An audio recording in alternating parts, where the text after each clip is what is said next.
Hello student, मैं दीपेश केसरवानी अपने इस यूट्यूब चैनल स्टडी स्टार्स में आपको मैथ्स, रीजनिंग और छत्तीसगढ़ से संबंधित चीज़ों की जानकारी देता हूं। आप हमारे चैनल स्टडी स्टार्स में जाकर यहाँ प्लेलिस्ट में जाकर सीजी व्यापम के क्वेश्चन, सीजी पटवारी के मैथ्स, सीजीपीएससी द्वारा पूछे गए प्रश्न सारे पढ़ सकते हैं। तो चलिए हम लोग देख रहे थे सीजी पटवारी की जो क्वेश्चन है उसके पेपर का सॉल्यूशन। तो हम लोग देख रहे थे सीजी पटवारी 2017 का जो मैथ्स का क्वेश्चन है उसका आज पार्ट 3 देखेंगे हम लोग। इस क्वेश्चन पेपर का सॉल्यूशन है ये।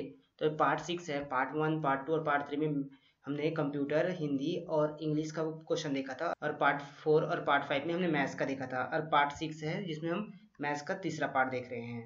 तो चलिए आगे बढ़ते इसी में। क्वेश्चन नंबर 53 तक हम लोग पिछले वीडियो में देख लिया था। आज हम देखेंगे क्वेश्चन नंबर 54। तो क्वेश्चन नंबर 54 क्या है देखते हैं हम। यदि किसी छात्र की वास्तविक चाल से 4 किलोमीटर प्रति घंटा अधिक होती है, मतलब वो जो चल रहा है उससे वो 4 किलोमीटर अधिक कर दिया अपना, तो वह 20 मिनट पहले कॉलेज पहुंच जाता है। ठीक है। जब उसकी चाल 2 किलोमीटर प्रति घंटा कम हो जाती है तो वह 40 मिनट देर से पहुंचता है, तो छात्र की वास्तविक चाल होगी। तो देखिए यहाँ पे क्या बोल रहे हैं, जब वो वास्तविक चाल से 4 किलोमीटर अधिक अपना स्पीड बढ़ा देता है 4 किलोमीटर प्रति घंटा अधिक, तो 20 मिनट पहले पहुंच जाता है। और वो 2 किलोमीटर प्रति घंटा कम कर देता है अपने वास्तविक चाल से, तो 40 मिनट देर से पहुंचता है। तो चलिए इसका सॉल्यूशन देखते हैं हम लोग। देखिए यहाँ पे आंसर है इसका। जैसे कि हम लोग जानते हैं चाल बराबर होता है दूरी बटे समय, तो speed is equal to distance upon time होता है। ठीक है। हम चाल को एस से डिनोट करेंगे, दूरी को डी से और समय को टी से। तो इसको हम समीकरण 1 मान लेते हैं। क्वेश्चन में बोला है क्या, उसने अपने स्पीड को 4 किलोमीटर प्रति घंटा से आगे बढ़ा दिया। तो यहाँ पे ले लेंगे हम एस में +4 कर देंगे, स्पीड उसका 4 किलोमीटर बढ़ गया, बराबर में डी है। और फिर टी क्या हो रहा है, -20 मिनट हो रहा है। तो ये हमारा इक्वेशन 2 बन गया, क्योंकि 20 मिनट पहले पहुंच जा रहा था वो। फिर सेकेंड इक्वेशन देखते हैं। यहाँ पे स्पीड क्या है, वो 2 किलोमीटर प्रति घंटे से कम करता है, तो क्या होता है 40 मिनट लेट से पहुंचता है। तो टी में क्या होगा, 40 ऐड हो जाएगा। ये समीकरण 3 हो गया। तो अब क्या देखिए, इसको हम क्या करेंगे, अब सॉल्व करते हैं। देखिए डी इज इक्वल टू क्या हो जाएगा, s+4 और t-20 मल्टीप्लाई में आ जाएंगे। सेम यहाँ पे देखिए डी इज इक्वल टू क्या हो जाएगा, s-2 और t+40 आ जाएंगे। तो यहाँ पे d और यहाँ भी d, मतलब दोनों तरफ कॉमन हो जा रहे हैं, तो हम इसको बराबर लिख सकते हैं। ठीक है। यहाँ d के वैल्यू एक साइड रख देंगे, इस d के वैल्यू एक साइड रख देंगे। फिर इसको यहाँ से हम लोग मल्टीप्लाई कर देते हैं। देखिए s का t से मल्टीप्लाई करेंगे st हो जाएगा। ठीक है। फिर s का 20 से मल्टीप्लाई करेंगे तो -20s हो जाएगा। फिर 40 हो जाएगा, 4 का मल्टीप्लाई t से, और फिर 4 का 20 से तो 80 हो जाएगा, -80 बराबर में। सेम इसी प्रकार s का t से, फिर s का 40 से, फिर -2 का t से, -2 का 40 से। तो देखिए यहाँ पे -80 और -80 कट जाएंगे क्योंकि बराबर में है। इसी प्रकार st और st भी कट जाएंगे क्योंकि ये भी बराबर में है। यहाँ पे बचेगा -20s और फिर 40 बचेगा। फिर यहाँ भी देखिए 40s बचेगा और -2t बचेगा। यहाँ देखते हैं -2t क्या है, इस साइड आ जाएगा तो 40 के साथ ऐड हो जाएगा तो 60 हो जाएगा, और -20s इस साइड चले जाएगा तो यहाँ पे 60s हो जाएगा। देखिए 60 बराबर 60s हो गया, तो t बराबर क्या आ जाएगा, 60/6 हो जाएगा, इंटू में s रहेगा। t बराबर 10s आ गया। इसको हम समीकरण 1 पे रखेंगे। और समीकरण 1 क्या था, s बराबर d/t। s क्या हमारा चाल, d दूरी है और t हमारा समय है। तो इसमें हम रख देंगे जो हमारा वैल्यू आया है t = 10s, जो t बराबर 10s आया था उसको हम यहाँ रख देंगे। तो हम देखते हैं जैसे t बराबर 10s हम रखते हैं तो हमारे पास क्या आ जाता है, d बराबर 10s का स्क्वायर आ जाता है। d बराबर 10s का स्क्वायर, 10s क्या है इससे मल्टीप्लाई हो जाएगा, तो ये आ जाएगा d बराबर 10s का स्क्वायर। अब d बराबर 10s का स्क्वायर हम समीकरण 2 पे रख देंगे। और समीकरण 2 क्या था, s+4 बराबर d/t-20। इस पे हम रखेंगे d बराबर 10s² को। तो देखिए d बराबर 10s² यहाँ पे रख दिए और t बराबर 10s रख देते हैं। अब इसको सॉल्व करते हैं हम लोग इस इक्वेशन को। तो यहाँ पे देखिए जो d बराबर 10s² है इस साइड आ जाएगा, फिर ये आ जाएगा s+4 मल्टीप्लाई में हो जाएगा 10s-20। तो इसको हम मल्टीप्लाई करते हैं तो s इसका मल्टीप्लाई हो जाएगा 10s², फिर s का 20 से तो -20s, और 4 का 10s से तो 40s, और 4 का 20 से तो -80 आ जाएगा। अब यहाँ पे देखते हैं हम लोग 10s² और 10s² बराबर में है तो कट जाएगा। ठीक है। 20s जो है इस साइड आ जाएगा, तो s बराबर क्या हो जाएगा 80/20। तो s = आ जाएगा 4 किलोमीटर प्रति घंटा, जो इसका आंसर हो जाएगा।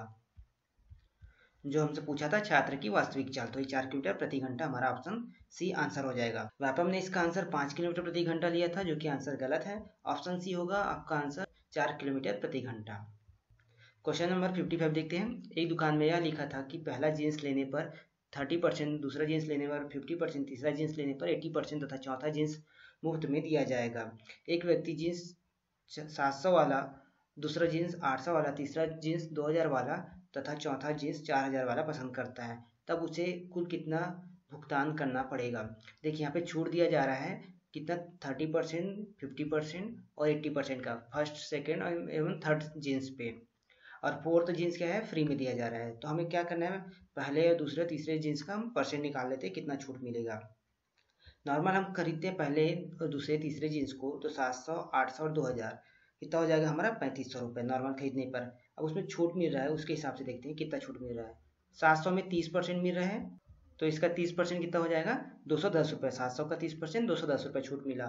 800 में कितना मिल रहा है, 50% मिल रहा है, देखिए, तो इसका कितना हो जाएगा 400 रुपये।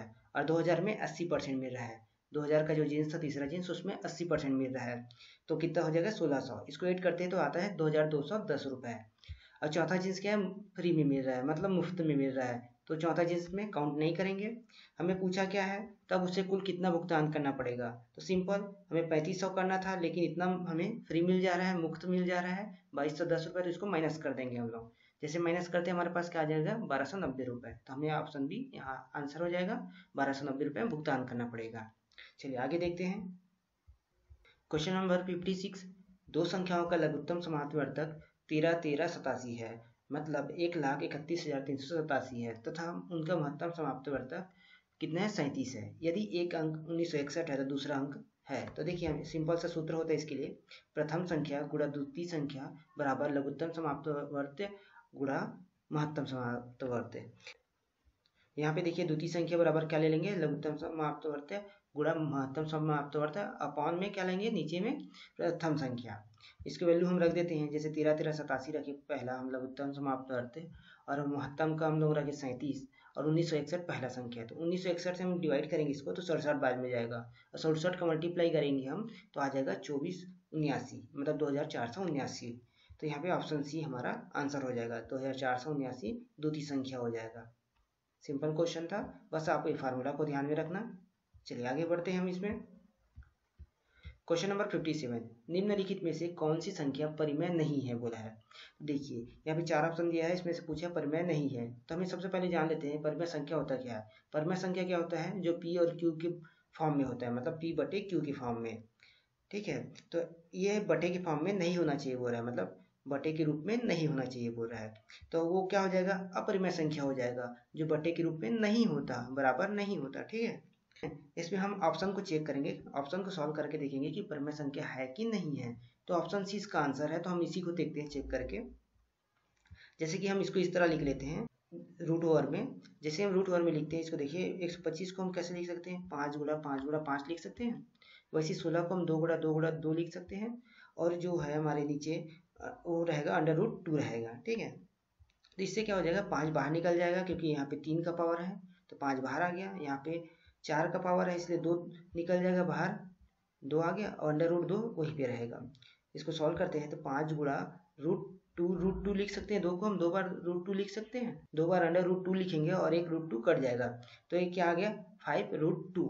5√2 क्या है, ये अपरिमेय संख्या है। क्यों अपरिमेय संख्या है, क्योंकि ये पी बटे क्यू के फॉर्म में नहीं है। चलिए आगे देखते हैं हम इसी में, आई होप ये समझ में आ गया होगा आपको।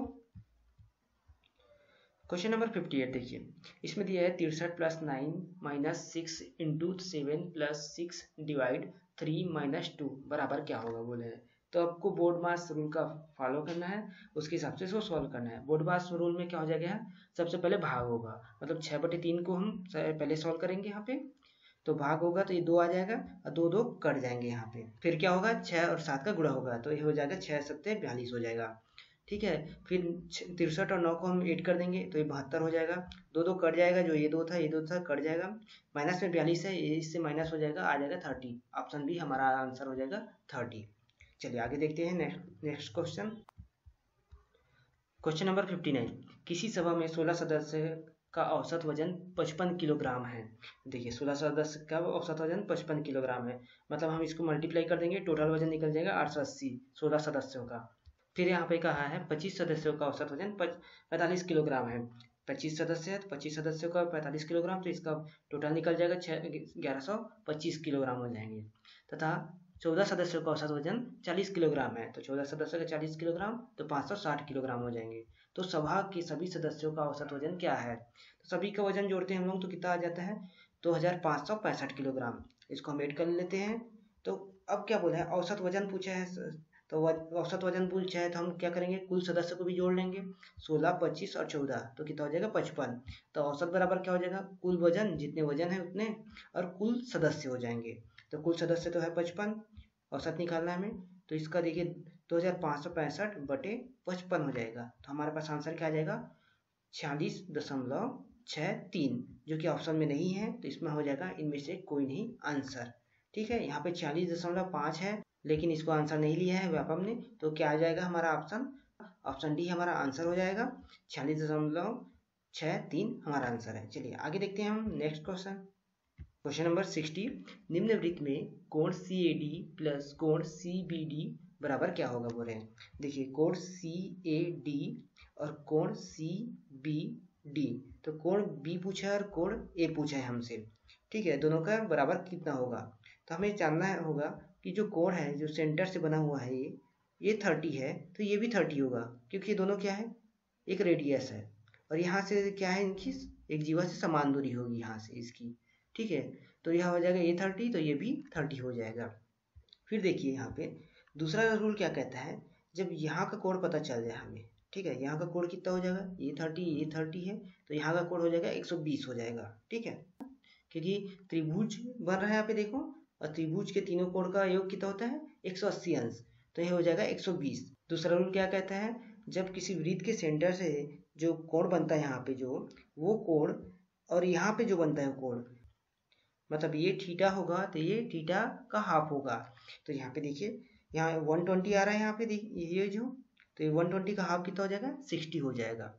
हालांकि यहाँ पे देखिए थोड़ा सा डिफरेंस है, ये थोड़ा तिरछा है, लेकिन उससे कोई फर्क नहीं पड़ेगा। जो यहाँ पे कोण बन रहा है उसका आधा हो जाएगा ऊपर में का कोण, तो यहाँ पे 120 हो जाएगा, तो यहाँ का आधा हो जाएगा 60। जब यहाँ 60 होगा तो सेम यहाँ 120 बन रहा है, तो यहाँ भी 60 हो जाएगा। तो कोण CBD बराबर 60 हो जाएगा, कोण CAD बराबर भी 60 हो जाएगा। अब दोनों को ऐड करेंगे तो कितना आ जाएगा 120, जो कि ऑप्शन सी हमारा आंसर है। इस वीडियो में हम लोग यहीं तक रखते हैं। आगे का जो क्वेश्चन हम नेक्स्ट वीडियो में देखेंगे। अगर आपको सारे क्वेश्चन समझ में आया हो तो आप वीडियो को जरूर लाइक करें और अपने फ्रेंड को इस वीडियो को जरूर शेयर करें। अगर कोई स्टूडेंट पहली बार इस चैनल में आया हो तो चैनल को सब्सक्राइब कर लें।